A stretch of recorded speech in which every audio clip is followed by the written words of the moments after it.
안녕하세요. 열린시장 사연가 잡아라 김선영입니다. 최근 외국인 투자가들의 움직임에 태도 변화가 감지가 되고 있습니다. 지난 금요일을 본다면 100억 원대 매도를 보였는데요. 그동안 6거래일 동안 3조 원가량의 매도를 보인 것과 대비해서는 눈에 띄는 감소 흐름이라고 할 수 있겠습니다. 외국인 투자가들이 과연 돌아오는 걸까요? 일단 외국인 투자가들이 이렇게 약간의 좀 변화를 좀 보여주고 있는 것은 FOMC 회의 이후에 인내심이라는 이 단어에 집중하면서 그 영향력이 계속되고 있는 그 결과입니다.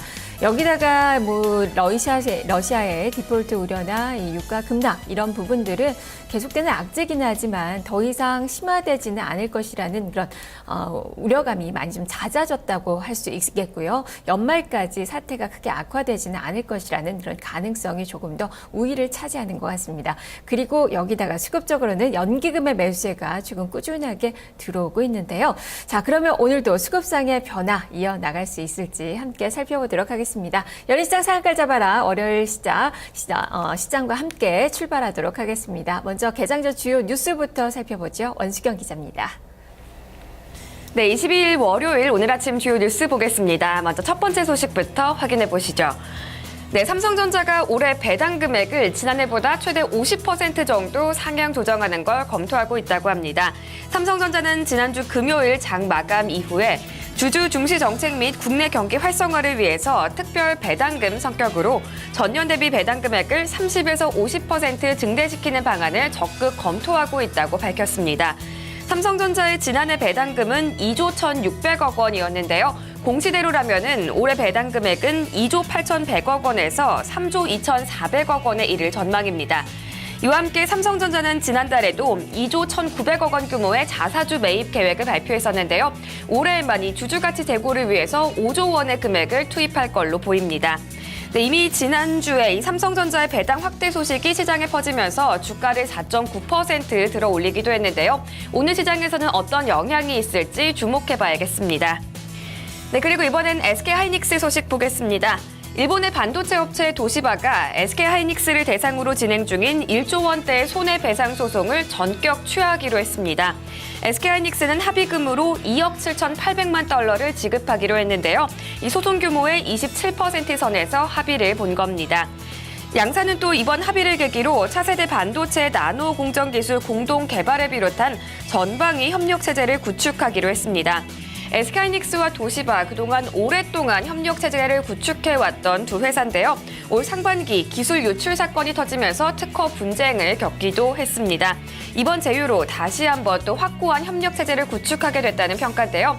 SK하이닉스는 DRAM 시장 부문의 글로벌 점유율 2위 업체고 도시바는 낸드 플래시 부문의 2위 업체인 만큼 이 양사가 모두 메모리 반도체 부문의 선두권의 입지를 강화할 수 있을 걸로 전망됐습니다.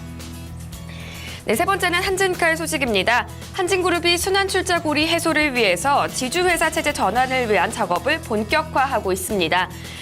한진은 한진칼 주식 279만 6,161주를 시간외 대량 매매 방식으로 매각한다고 금요일 공시를 했는데요.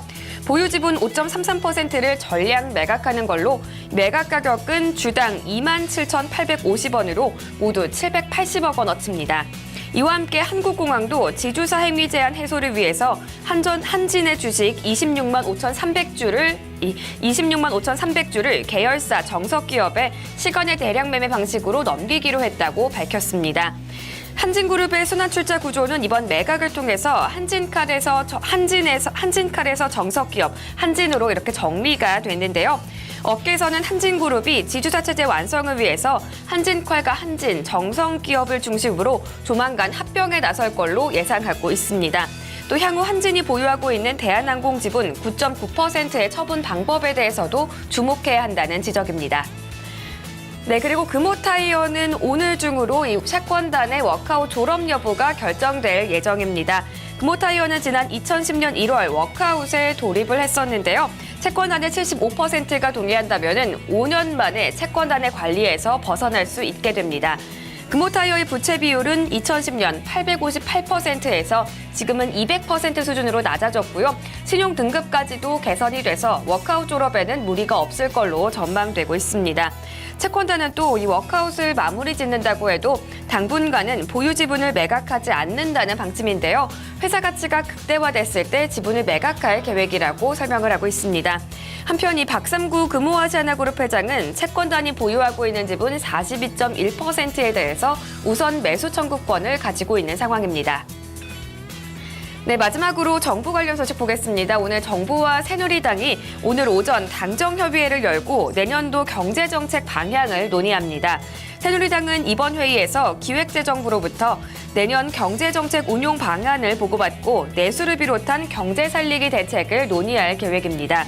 앞서 최경환 경제부총리 겸 기획재정부 장관은 내년 경제정책 방향의 핵심 구조 개혁으로 공공부문의 효율성을 높이고 금융산업의 역동성을 제고해 금융과 실물 분야 간 선순환 구조를 구축하고 질 좋은 일자리를 늘리고 기업의 경쟁력을 높이는 방향과 함께 우리 교육이 산업 현장 수요에 적합한 인력을 양성하도록 하는 노력을 강화하겠다라고 밝힌 바 있습니다.